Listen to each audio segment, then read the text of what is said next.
గల్లీ పాలిటిక్స్ నుంచి ఢిల్లీ పాలిటిక్స్ వరకు చూసి తట్టుకున్న గుండెరా ఇది. వాటితో పోలిస్తే నీ పాలిటిక్స్ ఎంత? చిటికిని వేలి మీద వెంట్రుకంత పీకావతల పారేస్తా. ఏంట్రా నీ ధైర్యం? నేనేరా నా ధైర్యం. ఎంత కాలితే అంత వెలుగుతా. నేను అనుకున్నది సాధించేంత వరకు రగులుతూనే ఉంటా. పారాడే వయసు నుంచి పోరాడడం నా లైఫ్ స్టైల్ రా. ఆ నవ్వే వాళ్ళకి చెప్పు, వాళ్ళు ఏడ్చే రోజు వస్తుందని. చాలా కాలం తర్వాత అంటే రాష్ట్ర విభజన అనంతరం 2 రోజుల క్రితం మెగాస్టార్ చేసిన వ్యాఖ్యలు రాజకీయంగా ప్రాధాన్యత సంతరించుకున్నాయి.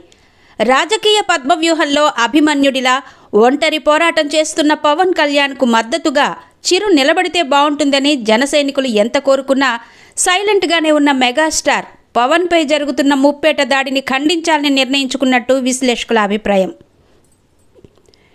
దానికి నాంది ప్రస్తావనగా వాల్తేరు వీరయ్య 200 రోజుల ఫంక్షన్లో ఏపీ నేతలు అభివృద్ధిపై దృష్టి పెట్టాలని, సినిమా ఇండస్ట్రీపై ఎందుకు పడతారని, పరోక్షంగా తమ్ముడికి అండగా నిలవాలనే ఉద్దేశంతో మాట్లాడారని చెబుతున్నారు.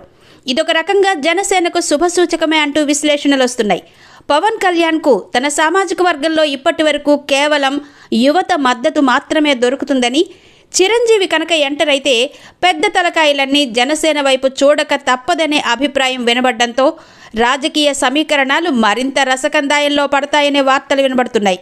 ఇదిలా ఉంటే ఏపీ ప్రభుత్వంపై చిరంజీవి చేసిన వ్యాఖ్యలు ప్రస్తుతం ట్రైలర్ మాత్రమేనని, ఆయన రంగంలోకి దిగితే సీన్ మారిపోతుందని జనసైనికులు వ్యాఖ్యానిస్తున్నారు.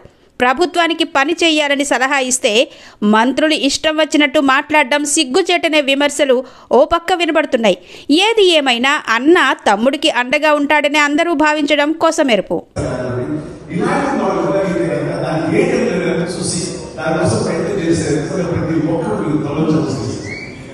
అంతేగాని పిచ్చు మీద